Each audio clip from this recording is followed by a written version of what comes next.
Her husband, D, sold her for a sack of corn.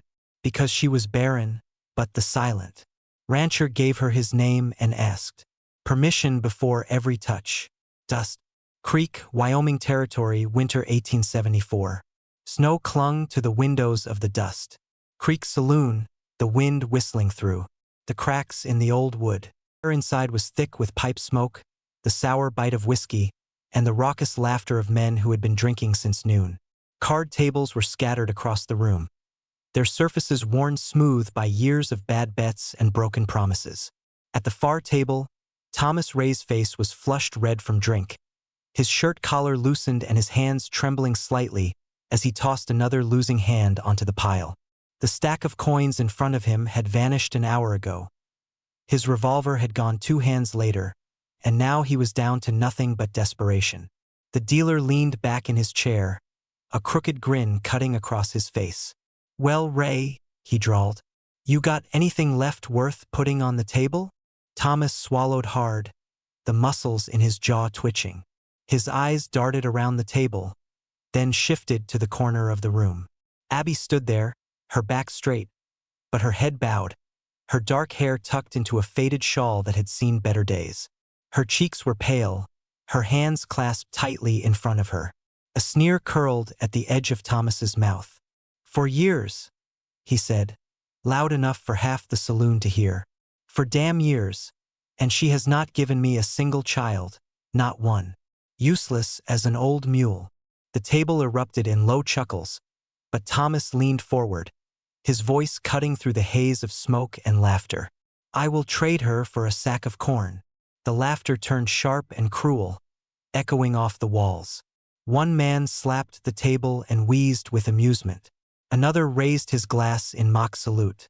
Abby's stomach knotted, heat rising in her face despite the cold seeping through the floorboards. She kept her eyes fixed on the ground, willing herself not to cry. Not here, not in front of them. From the shadowed corner near the back wall, a deep voice spoke, calm but carrying over the noise. "I will take her." The room quieted, heads turned. Silas Ward stood slowly, pushing his chair back with deliberate quiet. He was taller than most, broad-shouldered, with weathered hands and eyes the color of storm clouds. Without another word, he walked to the door, disappeared briefly into the frigid night, and returned carrying a burlap sack heavy with golden corn. He set it down on the table with a solid thump that rattled the glasses. "That should cover it," he said simply. Thomas gave a short, bitter laugh. "She is all yours, Ward." Silas did not look at him. Instead, he turned his gaze toward Abby. His expression was unreadable, but his eyes were steady, holding hers for the first time that night. He extended his hand, not grabbing, not pulling, just holding it out, palm open. For a heartbeat, Abby did not move. The saloon felt smaller, the smell of whiskey and sweat pressing in around her. Then she let out a breath she had not realized she had been holding, and stepped forward. Her fingers brushed against his, and he closed his hand around hers, not tight, but firm enough to lead her through the crowd. They walked toward the door, boots thudding against the wooden floorboards. Behind them, the men's laughter rose again, mingled with jeers and muttered jokes. Silas pushed the door open, letting in a rush of icy wind. He guided Abby outside without looking back, the heavy door swinging shut behind them, cutting off the sound of the saloon. The cold hit her cheeks like a slap, but the air was clean, sharp, and free of the stench inside. For the first time that night, Abby lifted her head. The snow fell in slow, silent flakes, covering the muddy street and the rooftops beyond. Silas still held her hand as they stepped away from the saloon's lamplight and into the darkness. The night outside the Dust Creek saloon was a wall of cold, the kind that crept into a man's bones and stayed there. Snow crunched under Silas Ward's boots as he led Abby toward the hitching post where his bay gelding waited, steam curling from the animal's nostrils. He didn't rush her, but his stride was steady, as though they would not linger in this town a moment longer than necessary. He let go of her hand only to untie the reins, then pulled a thick wool saddle blanket from the pack, shaking it out into the still night air. "Up you go," he said quietly. Abby hesitated. Her fingers were stiff from the cold, and the thought of climbing onto a stranger's horse, into a stranger's life, made her chest tighten. Still, she reached for the pommel. Silas steadied the saddle with one hand, braced her elbow with the other, helping her mount without pulling her closer than necessary. Once she was seated, he reached into a saddle bag and drew out a heavy sheepskin cloak. Without asking, he stepped beside her and draped it over her shoulders. "You are cold," he said, his voice low, more fact than question. The cloak smelled faintly of cedar and wood smoke. She pulled it tighter, grateful for its warmth. Silas mounted in front of her. He didn't tell her to hold on, but when the horse moved, she gripped the edge of the saddle behind him instead of touching his coat. Dust Creek streets were nearly empty, save for a lantern swinging outside the general store and the dim glow from the undertaker's window.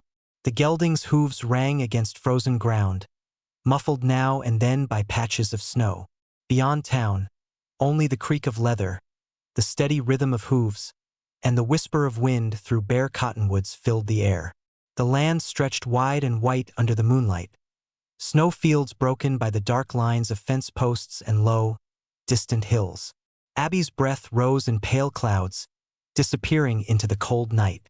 She wondered if she should speak, but her voice felt locked away, and Silas gave no sign that he expected words. Now and then he shifted to glance at the trail ahead, the brim of his hat shadowing his eyes. His silence was not the heavy, dangerous kind she had known with Thomas, full of judgment and the threat of sudden anger, but something quieter, like a man who spoke only when it mattered. They rode for what felt like an hour, the snow deepening, crunching with each step, the wind picking up enough to whistle softly in her ears. Then, cresting a small rise, Abby saw it, a warm flicker in the distance.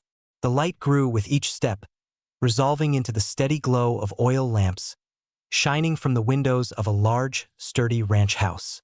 The roof pitched steep against winter snow, the walls built from heavy pine logs darkened by years of weather.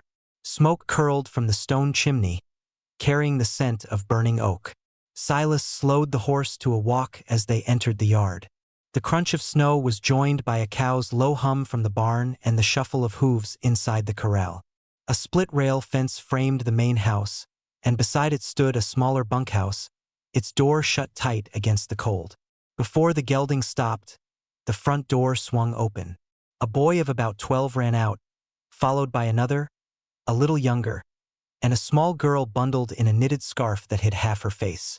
They halted at the porch steps, their eyes wide, breath puffing in the cold. "Evening," Silas said, dismounting with practiced ease.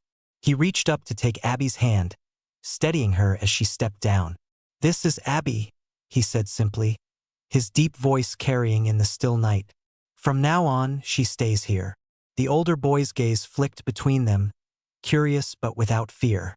The girl tilted her head, her scarf slipping enough to reveal a shy smile. Silas took the gelding's reins toward the barn, the children stepping aside to let him pass. Abby stood for a moment, lamplight from the open doorway spilling across the snow at her feet, before the little girl reached out and tugged gently at her hand, as if to lead her inside. Abby followed, the warmth from within brushing her chilled skin as she crossed the threshold. Outside, Silas's boots crunched away toward the barn, his movements as steady and certain as the man himself. The warmth of the ranch house wrapped around Abby like a heavy quilt the moment she stepped inside. The smell hit her first, rich and savory with a hint of spice. Her stomach tightened, not in hunger exactly, but in the memory of how long it had been since she'd smelled food like this.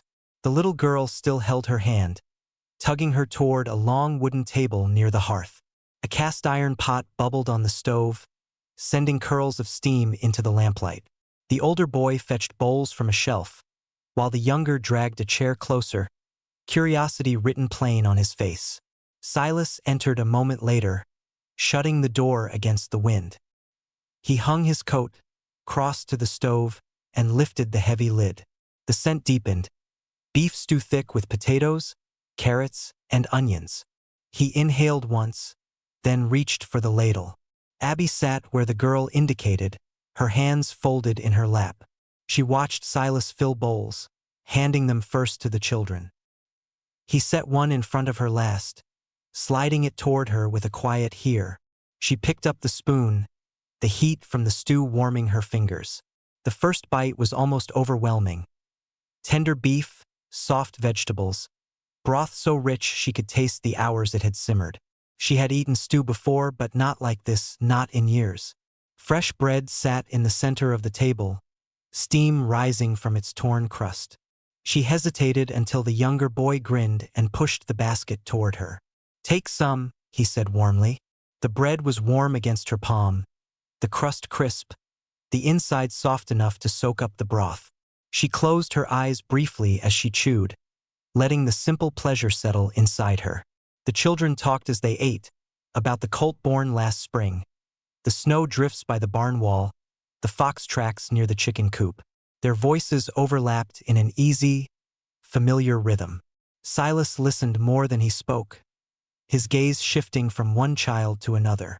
When Abby's cup was nearly empty, he reached for the teapot and poured more before filling his own. It was a small thing, but it struck her with quiet force. No man had ever served her before, not without expecting something in return. When the meal was done, the older boy carried the bowls to the sink. The younger two darted off to the hearth, where a pile of wooden toys waited. Silas stood and motioned for her to follow. He led her down a short hallway to a room at the end. It was small but tidy, a narrow bed neatly made, a chest at its foot, a single window looking toward the barn. The quilt was patched but clean, its colors faded by years of washing. Silas stepped inside, crossed to the nightstand, and set a small brass key on top. "You can lock the door from inside," he said, "if you want to." Abby looked from the key to his face, searching for any hint of mockery or condition. There was none. His voice carried no expectation, only fact. "You want the lamp left burning?" he asked. She shook her head slowly. "No, thank you." He gave a single nod, stepped back into the hallway, and pulled the door halfway closed. "Good night, Abby."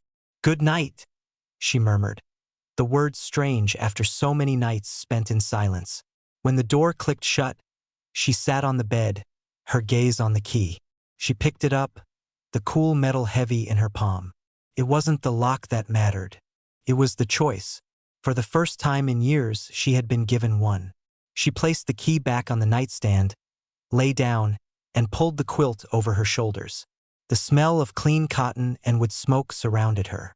Outside, the wind swept across the snow fields, but in here, it was warm, quiet, and most surprising of all, safe. The wind had been cruel all morning, sweeping across the open fields with a fine dusting of snow that stung the skin. Abby hauled buckets from the pump near the barn, her breath turning to clouds in the cold. She balanced the wooden handle across her shoulders, the icy water sloshing with each step. The packed snow was slick. She took one careful step toward the porch, then another, until her heel caught on hidden ice. The buckets pulled her sideways, sending her to her knees. One struck a jagged piece of frozen wood, and pain shot through her leg. The buckets tipped, water spreading dark over the snow. Pulling back her skirt, she saw blood seeping through the wool of her stocking. The porch creaked. Silas's boots crunched toward her. He crouched, his face calm but intent. "You all right?" She nodded, though the cold bit at her exposed skin. "Let's get you inside before it freezes worse." Without waiting for protest, he slid an arm under her shoulders, the other beneath her knees. She stiffened, but his hold was steady as he carried her to the porch. Inside, he set her in a chair near the stove. The fire's warmth flushed her cheeks. From a shelf, he took a battered wooden box with brass hinges and set it beside her. Opening it, he revealed clean cloths, a tin of salve and fresh bandages. Kneeling, he met her gaze. "I need to see the cut. May I?" She stared. No one had ever asked her permission. Not to touch, not to tend to her wounds, not for anything. "Yes," she whispered. He drew her skirt back just enough to roll down the stocking, revealing the gash. Gently, he cleaned it, the salve cool under his fingers, then wrapped it in clean cloth. Keep it dry for a day or two. It will heal fine. She nodded, unable to meet his eyes, afraid he'd see how deeply the moment had unsettled her.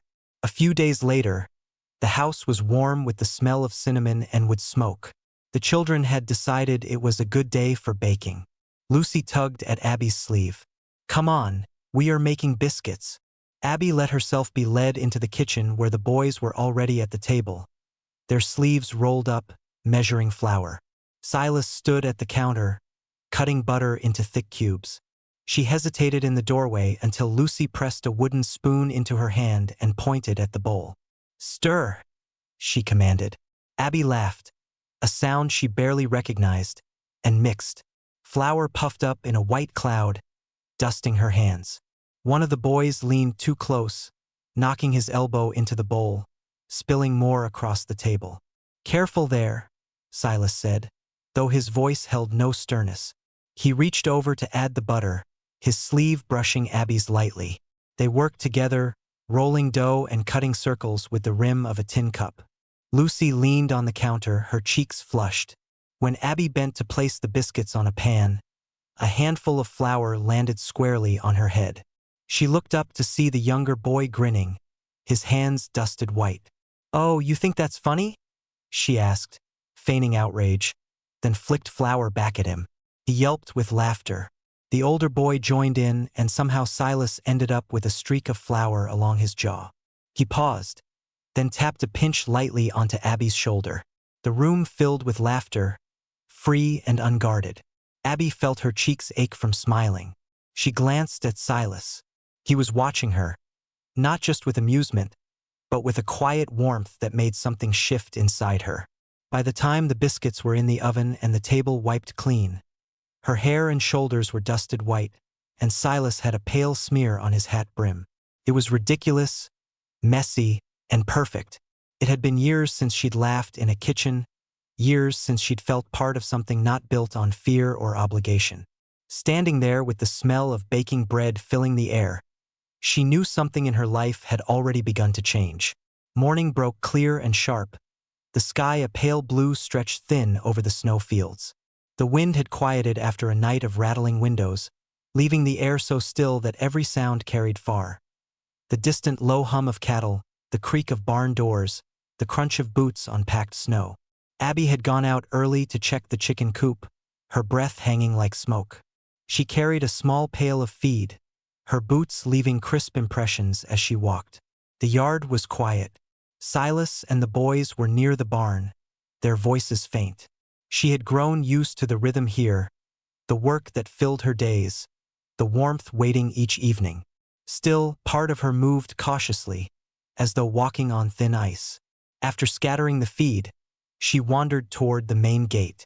The snow there lay untouched, a clean sweep of white to the split-rail fence marking the ranch boundary. The gate stood tall and weathered, its timbers worn by countless Wyoming winters. Then she saw it, something new. Hanging from the crossbeam was a fresh wooden sign, the letters carved deep and clean. Ward Ranch, Silas and Abigail. She stopped, frozen. Her eyes traced the letters again and again, certain she must be reading wrong.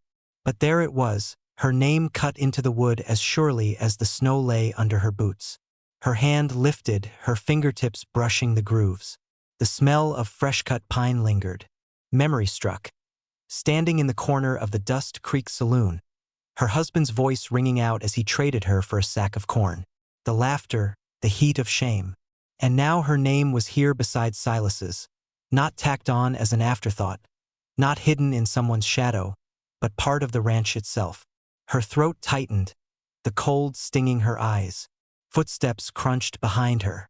Silas came to stand beside her, his hat low against the morning sun. For a long moment he said nothing, simply looked at the sign with her. "Why?" she asked, her voice soft. "Why did you do this?" "I did it because this is your home," he said simply. "You belong here." The words rooted deep. She had been a daughter told to stay quiet, a wife whose worth was measured in children she could not give. And now a man had placed her name beside his, not out of debt or pity, but by choice. The wind stirred, carrying pine from the sign. She thought of nights by the fire, of children's laughter, of Silas's quiet way, of how he always asked before touching her. Her fingers rested on the letters again. "It's beautiful," she whispered.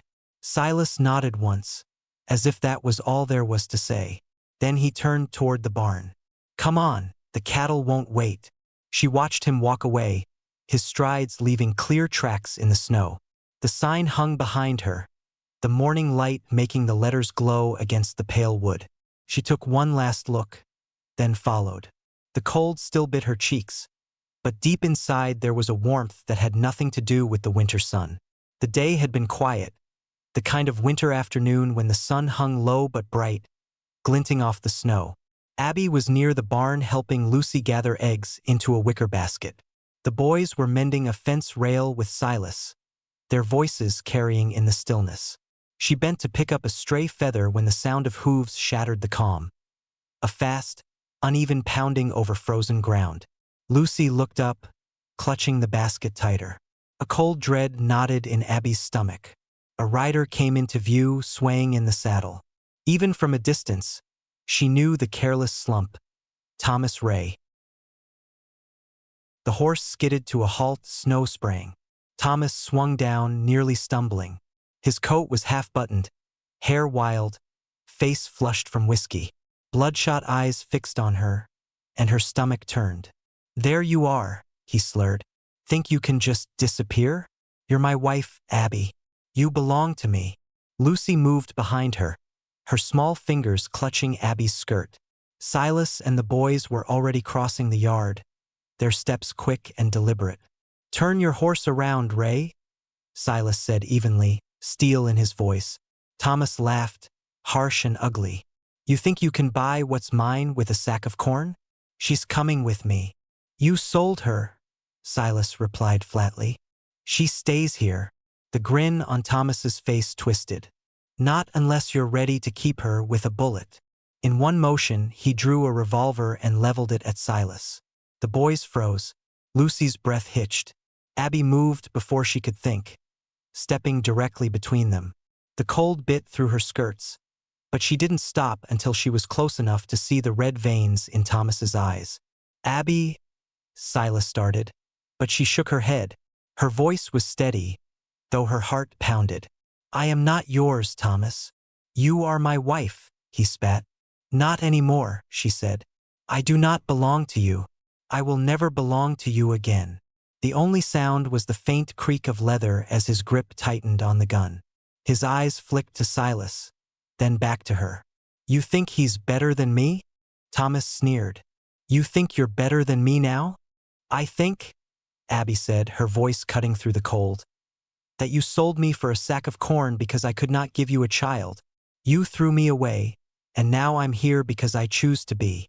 The words landed like a blow. His face darkened, his hand trembling, whether from rage or drink. She couldn't tell. "Put the gun down, Ray," Silas said, his voice low but carrying. "This won't end the way you think."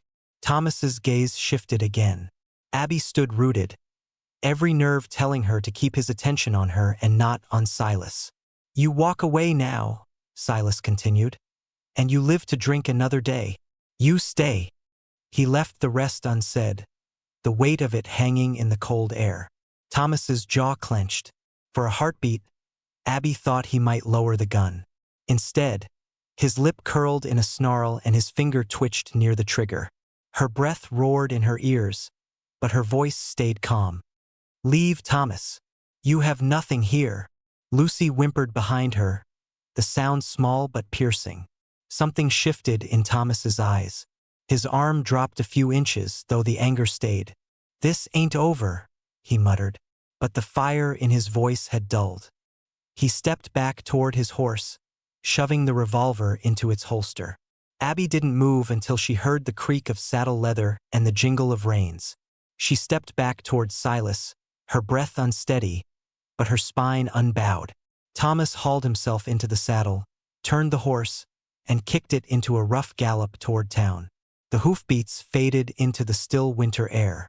When the yard was quiet, Abby let out the breath she'd been holding. Silas was suddenly beside her, solid and warm in the cold. He didn't speak, only met her eyes for a long moment, the weight of everything unspoken passing between them.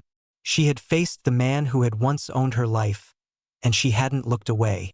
The winter sun sagged toward the horizon, washing the snow in deep gold and copper.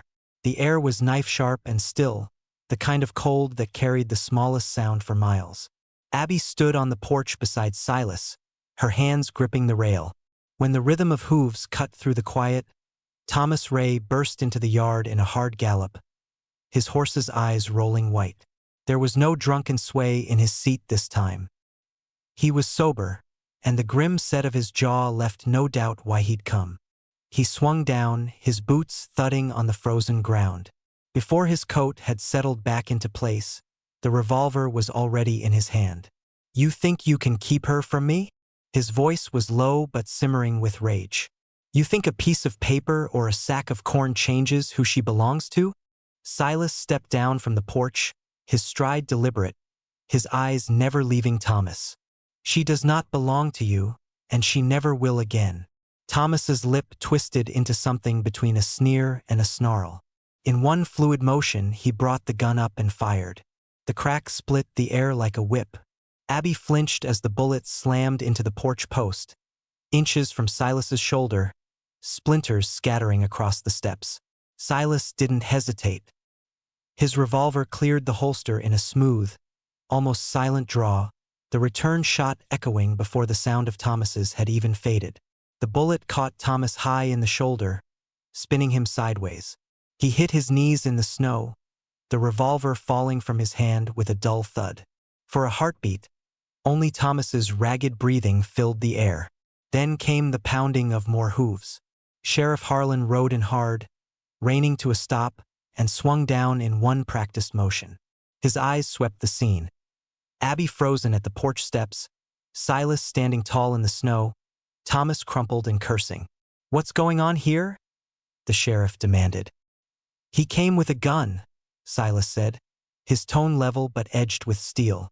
"Fired first." Harlan crouched beside Thomas, gave the fallen revolver a kick farther into the snow, then rose again. "You're lucky he didn't shoot to kill," he said, looking Thomas square in the eye. "Otherwise, I'd be riding you to the undertaker instead of the jail." Thomas's face twisted with pain and fury. "She's my wife. You can't keep her from me." Harlan's voice stayed calm, but his words landed hard. "You sold her, Ray. You've got no claim anymore." He turned to Abby. "Ma'am, your name is Abigail Ward." Abby's breath caught. She looked at Silas, who gave her the smallest nod. "Yes," she said, steadying her voice. "Abigail Ward." "That settles it," Harlan said. "The law sees her as Silas Ward's wife. She stays here." Thomas muttered, but the fight in him was slipping away. Harlan jerked his head toward the road. "Mount up. You're coming with me." With a wince, Thomas got to his feet, clutching his wounded shoulder. Harlan brought him his horse, and with a final glare, equal parts hate and defeat, Thomas swung into the saddle. The sheriff mounted beside him, took the reins, and turned toward town. Abby stayed on the porch, watching until they were small shapes against the pale horizon, the sound of hooves fading into the stillness. Only then did she notice her hands trembling against the rail. Silas stepped back up onto the porch, his revolver already holstered. "It's over," he said quietly. She turned to look at him, her chest tight with the echo of fear, but also with relief so strong it made her knees weak. "Yes," she whispered. "It's over." The wind shifted, carrying the scent of hay from the barn and wood smoke from the chimney. In the long amber shadows stretching across the snow, Abby felt the weight of her old life falling away piece by piece. She was no longer the woman traded for a sack of corn, no longer bound to a man who saw her as less than human.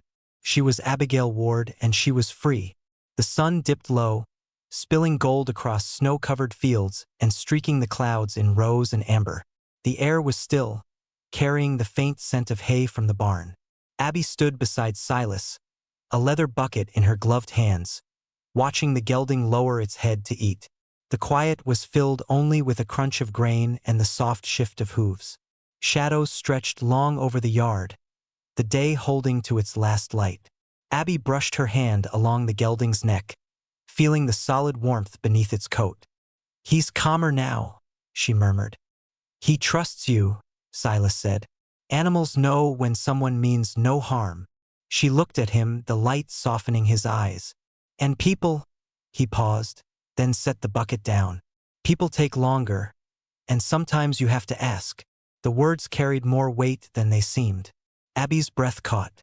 Silas brushed hay from his coat, then turned fully toward her. "May I kiss you?" Her heart settled heavy in her chest. No one had ever asked. Not as a courtesy, not as a choice. It was not a command. It was an offering. She smiled softly. "Yes." He stepped closer, his boots crunching in the snow. His hands lifted, hesitated, then rested lightly on her arms, warm through her coat. The kiss was unhurried, his lips brushing hers gently, as if learning her shape, as if the moment mattered enough to take slow. It was not a kiss of possession, but of a man who had waited to find the right person and time. Abby closed her eyes. The world faded. Only the warmth between them remained. When they parted, his forehead rested against hers. "I told myself I wouldn't do this. Not after." His voice trailed, weighted with memory. She touched his cheek gently. "Sometimes the heart keeps its vows differently than we expect." His breath eased, the heaviness in him lighter. The sun slipped below the horizon, leaving the fields bathed in pale twilight. Abby felt certain this place, this man, and this life were hers, not given, but built together, one careful act at a time. They walked toward the house, snow crunching underfoot. Behind them, the barn stood warm and quiet, the fields stretching vast and untamed. She thought of the woman who had arrived here in the dead of winter, traded for a sack of corn, carrying nothing but shame and silence. That woman was gone. Silas glanced at her, his expression unreadable to anyone else. She smiled, and the look he gave her was one she would carry forever. In the heart of the unforgiving West, he had kept the one promise that mattered most, the silent vow of a heart that knew how to wait. And so, beneath the vast skies of the American frontier, two souls who had once walked alone found their way to each other, not through chance, but through choice. In a land where the wind could strip a man bare and winters could break the strongest spirit, they built something unshakable. A love forged in respect, bound by trust, and sealed with a vow that needed no words.